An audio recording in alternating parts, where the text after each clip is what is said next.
par le père Molinier. Retraite prêchée à Échourgnac du 17 au 21 septembre 1980. Première instruction.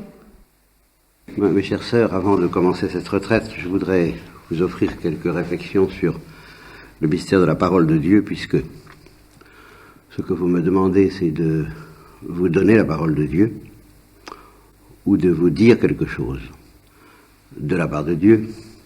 Et je trouve que c'est quand même extrêmement étrange que ce que vous faites là et ce que nous faisons là, que des personnes qui ont consacré toute leur vie à écouter la parole de Dieu, qui ont tout quitté pour penser à Dieu matin, midi et soir, et même la nuit, éprouvent le besoin d'arrêter leur existence quotidienne pour écouter la parole de Dieu.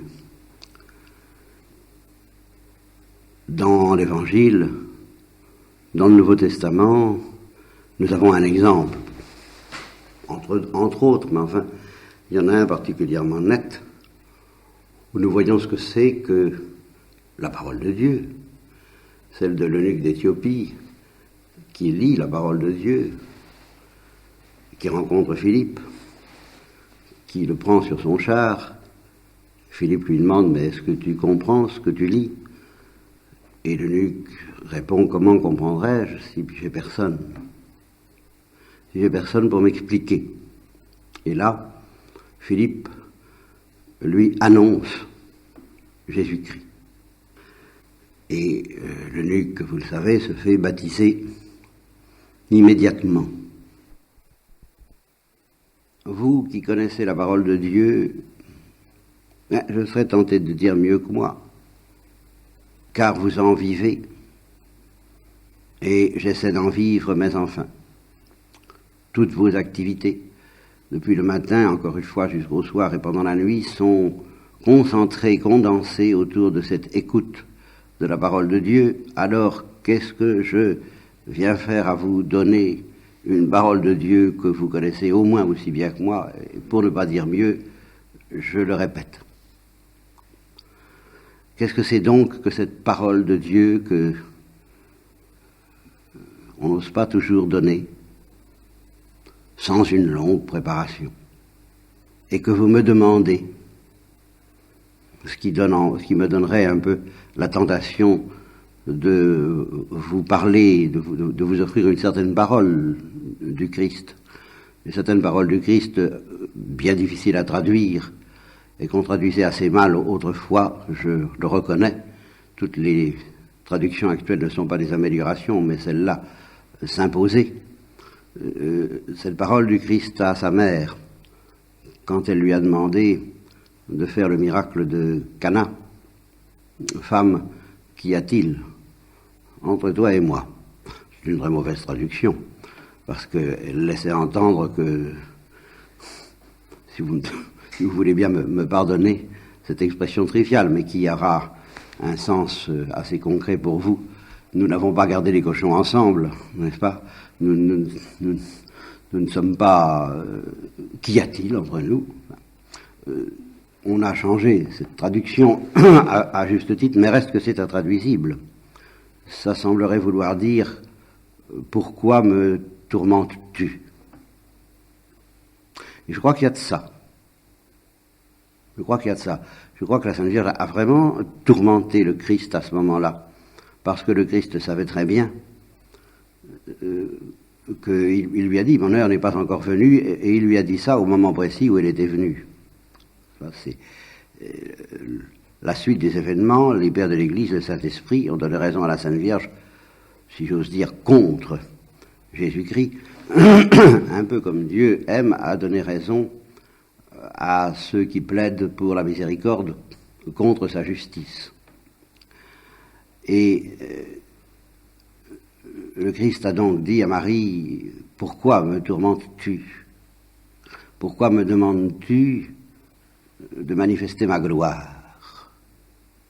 Parce que Jésus savait ce que cela voulait dire que de manifester sa gloire. Ce fut le premier signe, dit saint Jean, par lequel Jésus a manifesté sa gloire. Et ce premier signe par lequel il a manifesté sa gloire était en effet le premier d'une série d'événements qui conduisaient au dernier signe par lequel il a manifesté sa gloire. Père, glorifie ton Fils, l'heure est venue. Et ce dernier signe, c'est évidemment le signe de la croix. De sorte que il y avait de quoi pour Jésus lui-même trembler comme il a tremblé à l'agonie et frémir d'hésitation et comme souffrir d'être arraché par sa mère au silence de Nazareth. Ce silence de Nazareth qui est celui dans lequel vous vivez et que j'envie considérablement. C'est une chose terrible, disent les Hébreux, que de tomber entre les mains du Dieu vivant. C'est aussi une chose redoutable que d'annoncer, que d'offrir le glaive de la parole de Dieu. Et ce n'est pas une fois, c'est 7 fois par jour au moins, n'est-ce pas, comme la louange que vous offrez. C'est 7 fois par jour que j'aurais envie de dire avec Élie, je ne vaux pas mieux que mes pères, pourquoi me tourmentes-tu, pourquoi me tourmentez-vous? À me demander une parole qui est quelque chose que je ne comprends pas. Je ne comprends pas la parole de Dieu. Et plus je vais, moins je comprends la parole de Dieu. Et moins j'ai envie, d'une certaine manière, c'est vrai, de prêcher une parole que je ne comprends pas et d'avoir affaire à des âmes qui, au fur et à mesure qu'elles aussi sont initiées à ce mystère de la parole de Dieu, ne la comprennent pas, mais alors viennent me trouver pour me demander ce que ça veut dire. Et j'ai envie de leur dire, mais je ne comprends pas plus que vous, ou plutôt, ce qui est plus grave, je comprends encore mieux que vous, peut-être, c'est le fruit du charisme des prêcheurs et des théologiens, je comprends mieux que vous, peut-être, à quel point c'est pas la peine d'essayer de comprendre.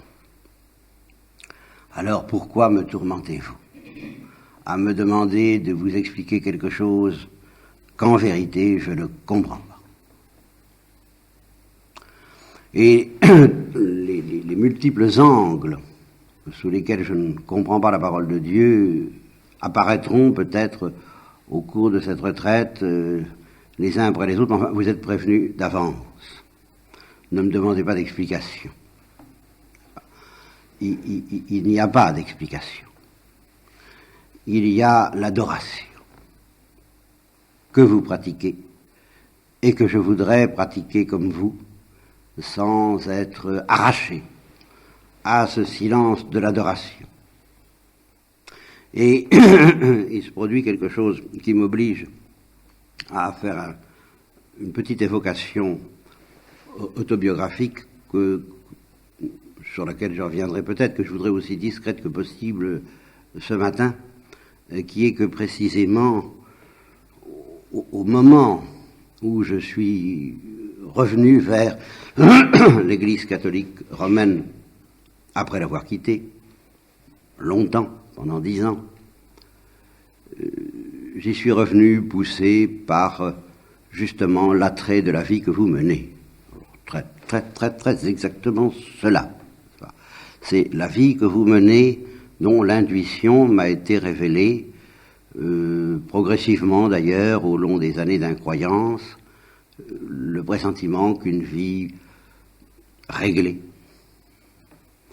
par opposition à la vie pas très réglée, qui était la mienne, une vie de prière, une vie fraternelle, c'était la vraie vie. Ça, je l'ai su. Je l'ai pressenti d'abord, et je l'ai su de mieux en mieux, jusqu'au jour où cette connaissance est devenue efficace, où ce besoin de mener une vie de ce genre est devenu efficace, c'est-à-dire que il n'était pas question d'accepter que des portes soient fermées et qui s'interposent entre cette vie et moi, et que je les renverserai, je ne sais pas comment, ou je passerai dessous, ou à côté, ou à travers, ou au milieu, bien que il fallait que ça soit tout de suite une vie de prière, une vie réglée, une vie fraternelle. Or, il y avait une énorme objection, c'est que je n'étais pas catholique. J'avais été élevé dans le catholicisme, mais je ne l'étais plus et je n'y croyais pas du tout. Et un ami à qui je m'étais ouvert de mes désirs m'a dit il faudrait peut-être d'abord devenir catholique. J'ai dit oui, alors là, ça c'est embêtant. Parce que alors là, les dogmes, leurs dogmes, comme je disais, en parlant sans agressivité, sans mépris des catholiques, mais enfin, si un mépris inconscient, le fait que, justement, ils n'avaient certainement rien à m'apprendre, alors là, j'étais tranquillement convaincu de cela, faisait que j'avais vraiment pas envie d'aller voir ça. Et puis, je me suis dit, avec de l'humilité, car j'avais un peu compris ce que c'était que l'humilité, avec de l'humilité, j'encaisserai tout, pourvu qu'il ne me demande pas de comprendre. Voilà. Pourvu qu'il ne me demande pas de comprendre. Moi, ça m'est égal, dire Dieu est Trinité ou dire abracadabra, ça a à peu près la même signification pour moi, vous comprenez? Alors, chanter les psaumes en latin ou en français, ça aurait été exactement pareil, on aurait pu me faire chanter en hébreu, c'était justement la même chose, ça ne signifiait rien. Mais j'étais prêt à tout accepter. Alors là, parce que j'avais besoin de cette vie. Alors, il s'est produit quelque chose dont nous reparlerons peut-être, et qui est fréquent dans la vie spirituelle et dans la vie humaine, c'est que précisément parce que j'avais accepté de ne rien comprendre du tout, je me suis mis à tout comprendre. Ça, je ne m'y attendais pas. Et j'ai connu une période d'exultation théologique, de fièvre théologique passionnée, passionnante, qui s'est traduit par des années de prédication non moins passionnées et passionnantes. Mais petit à petit, et c'est à ça que j'en suis maintenant, j'en reviens à mon point de départ. Je veux bien tout croire, et je pense le croire, mais qu'on ne me demande pas de comprendre. Je ne comprends pas. Je me réveille tous les matins avec la foi. Exactement comme on se réveille tous les matins avec le soleil. On attendait la pluie aujourd'hui, paraît-il. Eh bien, c'est le soleil. Mais même quand il y a la pluie, le soleil est là, sans quoi on serait dans la lumière de la nuit. On a pris l'habitude de voir que le soleil se lève et on trouve ça tout à fait naturel. Pour un savant, pour un philosophe, pour un poète, pour un contemplatif, pour les contemplatifs que vous êtes, ça ne devrait pas paraître naturel du tout que le soleil se lève, que le soleil se couche, comme dit l'Ecclésiaste, que un jour vient, un jour passe, que le soleil vient, le sommeil vient. Qu'est-ce que c'est que le sommeil? Vous savez ce que c'est que le sommeil? C'est bien mystérieux, le sommeil. Tout ça continue, tout ça continue, tout ça passe, tout ça revient, comme tout ça est étrange, comme tout ça est inassimilable, comme la réalité, selon la parole d'un sorcier mexicain, est une gifle que nous recevons tous les matins et tous les soirs sans la comprendre. Enfin, un vrai savant. Je me suis intéressé un peu à la physique atomique, par exemple. Un vrai savant, c'est quelqu'un qui ne comprend rien aux atomes. Plus il en sait, moins il comprend. C'est-à-dire plus il comprend qu'il ne comprend pas. Et j'ai dit cela à maintes reprises sous ce que j'appellerais la parabole de la forêt. qu'il s'agisse de la science, qu'il s'agisse du réel, qu'il s'agisse de la parole de Dieu, qu'il s'agisse du mystère, de tous les mystères qui nous entourent et dont Dostoïevski disait « pénètre-les et reviens intact, si tu peux ». Eh bien, prenons la science, prenons la parole de Dieu, c'est exactement la même chose. Nous avons l'impression d'être dans une forêt et nous savons, du moins l'expérience que nous avons, la seule qui nous soit accessible, nous donne l'impression que cette forêt mesure, mettons, par exemple, 3 kilomètres. Et puis, nous rencontrons des explorateurs,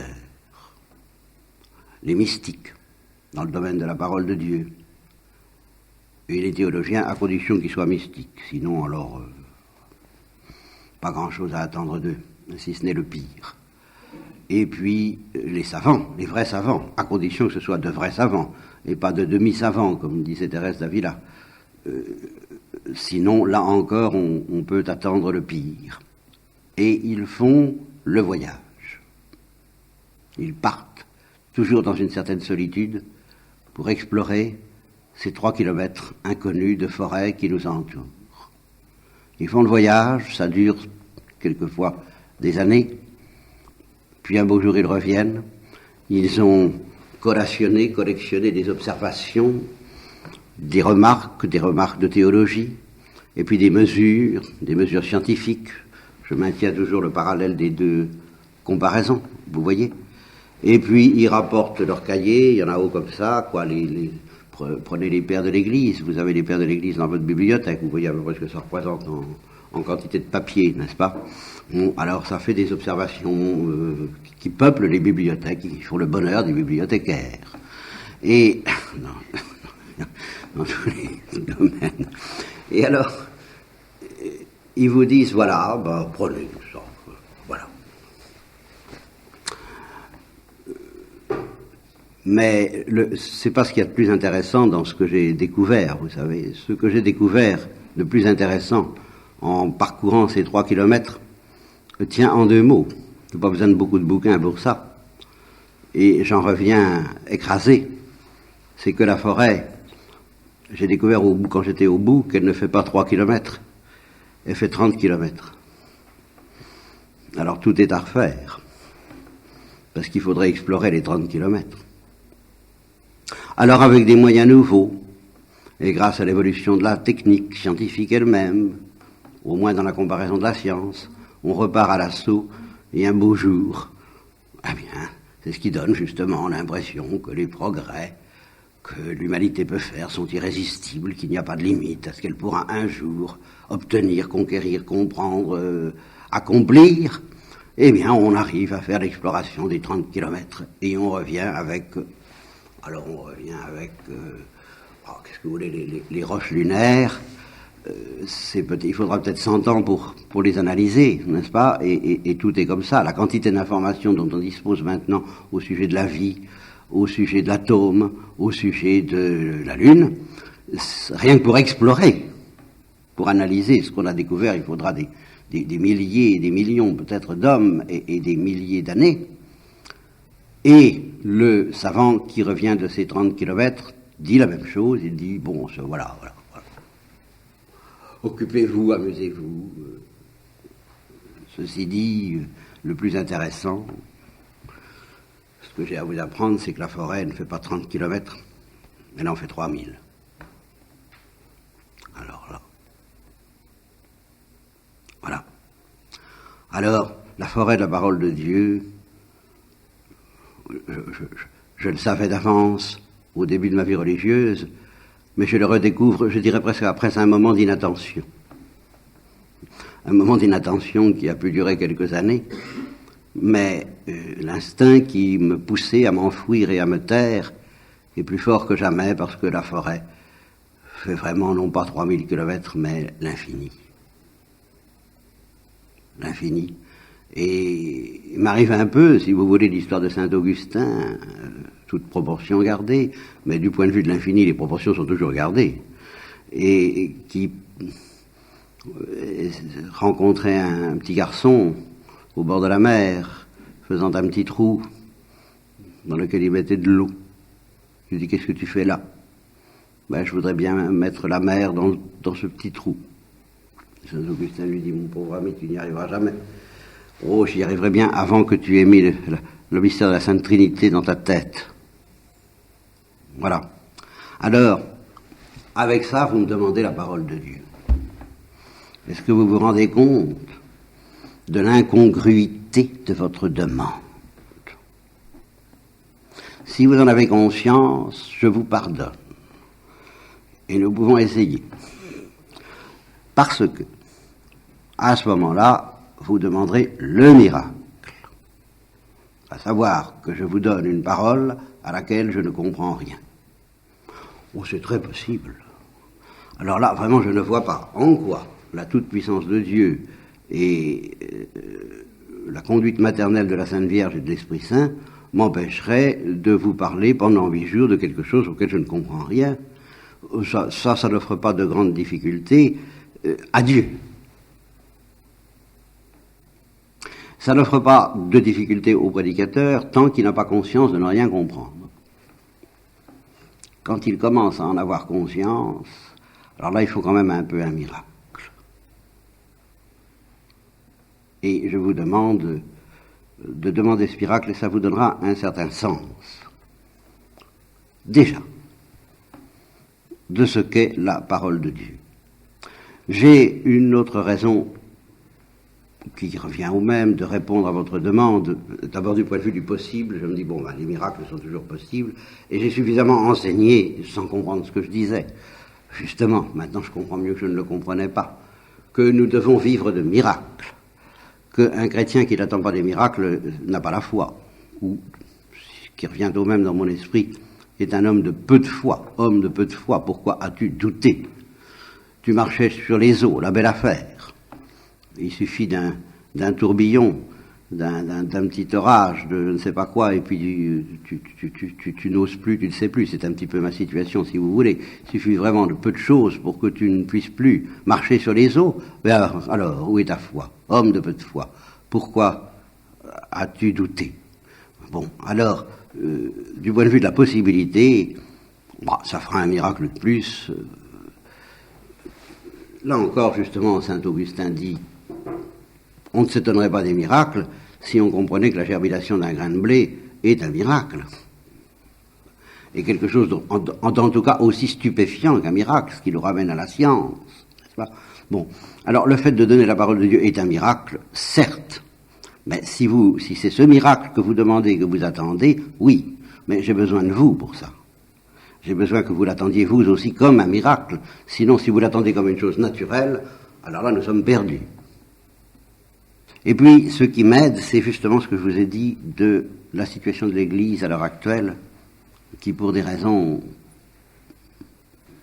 bien écrasantes, semble ne plus oser proclamer la parole de Dieu de la même façon aux païens, aux incroyants, et surtout à cette société occidentale, aux Français eux-mêmes, qui sont devenus ce que j'ai appelé en un temps, d'un terme médical, christiano-résistants. Vous savez ce qui se passe, ce qu'on appelle justement le vaccin. Quand on a attrapé une maladie et qu'on a réussi à en triompher, la maladie ne peut plus se présenter de la même façon. Eh bien, l'Occident a été évangélisé. Il a connu la maladie de Dieu, la bonne maladie. Il s'est laissé avoir. Et le démon a été chassé. L'Occident a été exorcisé. Et la maladie chrétienne a pu devenir un arbre sur lequel les oiseaux du ciel pouvaient se poser. Et puis, depuis quelques siècles, eh bien, le monde occidental a sécrété des anticorps. Et c'est du monde occidental que sont sorties toutes les grandes erreurs qui, aujourd'hui, font peser sur la planète de telles menaces concernant l'homme en particulier, ces menaces que dénonce constamment Jean-Paul II. C'est de la société occidentale et par conséquent du christianisme, ou plutôt d'une société christianisée, que sont sortis ces germes de mort. Et à ce moment-là, nous n'avons pas affaire à une société païenne ordinaire, une société païenne normale, mais une société qui a sécréter des anticorps pour se défendre, pour se blinder, pour se cuirasser contre le virus de la parole de Dieu, justement. Ils sont devenus christiano-résistants, comme on est résistant à telle ou telle maladie. Alors, c'est un peu ce qui paralyse l'Église. Alors, tout dépend de vous.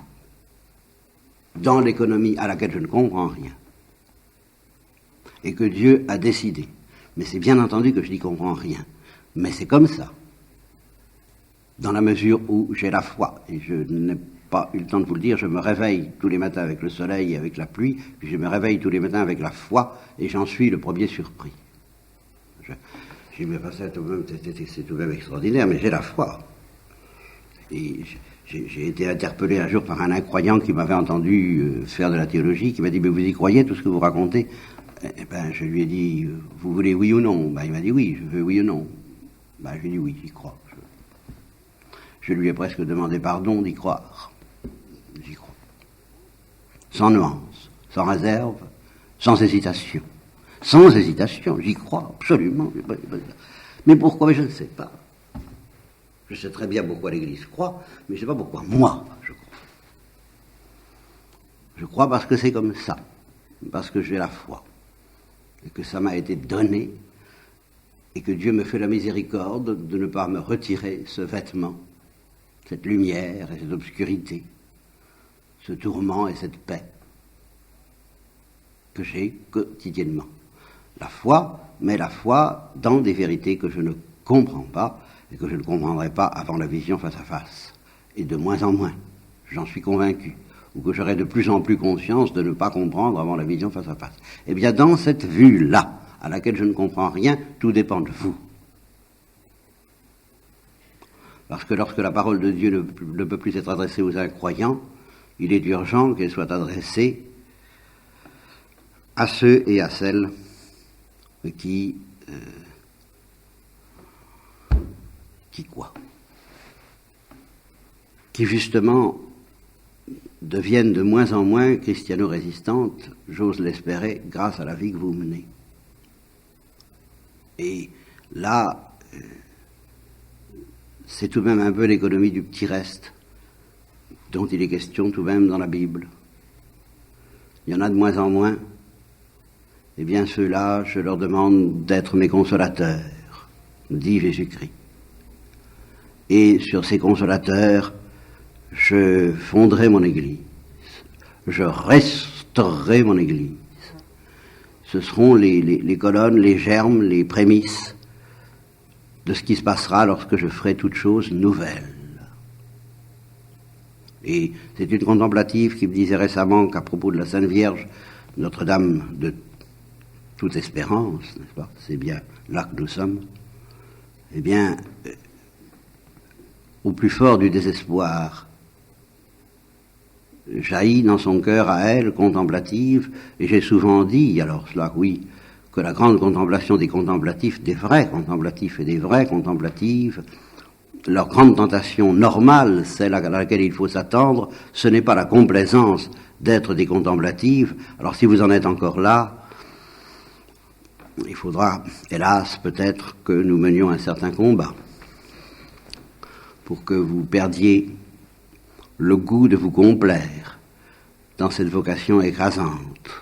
Car la grande tentation, qui est une tentation, mais la grande tentation normale des contemplatifs et des contemplatives, c'est le désespoir. Et le grand remède à cette tentation, mais Dieu ne donne les remèdes qu'aux malades. Ce sont les malades qui ont besoin du médecin. Ce ne sont pas les bien portants. Le grand remède à cette tentation du désespoir, c'est la Sainte Vierge, Notre-Dame de toute espérance. Je ne sais pas si c'est exactement le titre de votre communauté, vous me direz.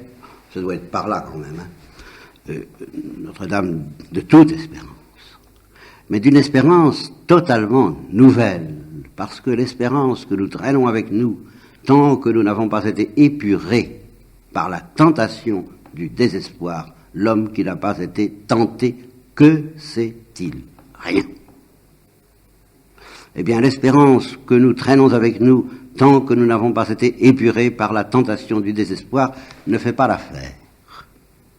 Elle ne fait pas le poids, elle n'est pas en harmonie avec ce qu'on appelle en termes barbares l'eschatologie, disons le royaume des cieux, la création nouvelle, l'aube de ce que Dieu créera quand il essuiera toute larme de nos yeux, ce qui est en harmonie avec cette extraordinaire action divine que nous attendons, je dirais presque d'un moment à l'autre, parce que les événements se précipitent. C'est une espérance que nous ne connaissons pas. Qu'avec notre cœur de chair, qui est bien malheureusement le plus souvent un cœur de pierre, nous ne savons pas offrir, que je ne sais pas offrir, que j'espère que vous m'apprendrez à offrir. C'est là-dessus que je compte sur vous, parce que si vous ne m'aidez pas à offrir cette espérance nouvelle, dont la Sainte Vierge est la source dans son Immaculée Conception, entièrement nouvelle. Oui. L'Immaculée Conception, c'est neuf. C'est le point de départ nouveau. C'est un point de départ absolu, plus absolu que le début de la création. C'est le début de la recréation de Dieu. Mirabilius reformasti. Et tu as reformé toutes choses d'une manière plus merveilleuse que la manière dont tu les as créées, à partir de la Sainte Vierge, de l'Immaculée Conception, dans sa nouveauté radicale, puisque précisément elle ne doit plus rien au péché originel. Elle est la première, chez qui il n'y a plus aucune trace du péché originel, mais au contraire tous les germes de ce qui sera non pas du tout la répétition du paradis terrestre, mais le commencement du paradis que l'œil de l'homme n'a pas vu, que son oreille n'a pas entendu, qui n'est pas monté dans son cœur. Alors, la consolation incontestable qui est quotidiennement la mienne dans cette situation où je ne comprends rien, c'est que cette nouveauté absolue à laquelle forcément nous ne pouvons rien comprendre, qui n'a rien à voir avec le paradis terrestre, qui est quelque chose d'autre, d'absolument autre. Et je serai obligé d'insister sur cette altérité, parce que nous sommes toujours tentés de loucher. Ah oui, de loucher, du côté du paradis terrestre. Et ceci est un des péchés les plus répandus, les plus menaçants dans nos communautés chrétiennes, laïques ou religieuses, dans notre cœur, parce que nous n'y voyons pas malice, enfin. Nous n'y voyons pas malice. Qu'est-ce que ça? C'est bien normal de rêver, comme on dit justement aujourd'hui, d'un peu plus de justice, d'un peu plus de fraternité, d'un peu plus d'un peu moins de souffrance, de rêver d'un peu plus d'immortalité, je sais pas moi, enfin tout ce que vous voudrez, d'un peu plus de vertu aussi dans notre cœur, dans notre vie, de nous tous qui sommes des pécheurs, d'un peu moins de ténèbres, enfin d'un peu de paradis terrestre, comme ça serait quand même bon, et tu quam bonum et quam iucundum habitare fratres in unum, alors ça serait quand même du bien d'être un petit peu comme ça. Et nous louchons. De ce côté-là, nous désirons, nous quémandons quelques miettes, quelques bribes, quelques gouttes de fraternité normale, enfin. Et ce que Dieu nous prépare, ce n'est pas une fraternité normale. Et nous péchons. Nous péchons en nous cramponnant à cette nostalgie, à cette nostalgie du paradis terrestre, avec cette espèce d'obstination d'un cœur endurci qui, devant la folie que Dieu nous prépare, est tenté de dire « je n'en demande pas tant ». Il y a les choses humaines à la mesure humaine, et j'y crois, j'y reviendrai, je vous le dirai que d'une certaine manière, le secret de tout, c'est d'avoir un cœur de chair, et un cœur qui sait s'attendrir sur la misère des autres, et que ça, c'est une simplicité, un secret introuvable. Enfin, je suis tout à fait d'accord. Mais justement, il est introuvable parce que Dieu ne nous le donne pas, et Dieu ne nous le donne pas parce que, devant les grandes promesses de sa parole, la gloire et la croix. La gloire et la croix, c'est toujours la croix. La gloire et la croix, n'est-ce pas? Et bien, devant ces choses-là, il y a quelque chose en nous, mais dont nous ne mesurons pas à quel point c'est mauvais, à quel point c'est malicieux, à quel point c'est pernicieux, à quel point c'est démoniaque, qui dit je n'en demande pas tant. Je n'en demande pas tant.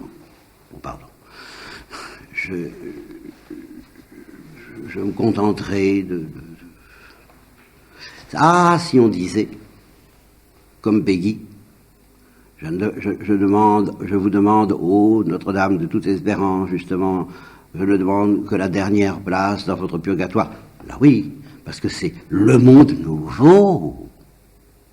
C'est le monde de la croix et de la gloire dans lequel nous demandons la dernière place. Ah, oui. Mais le monde ancien, dire je n'en demande pas tant, je ne demande pas ce monde nouveau, le monde ancien me suffit légèrement amélioré. Avec quelques petites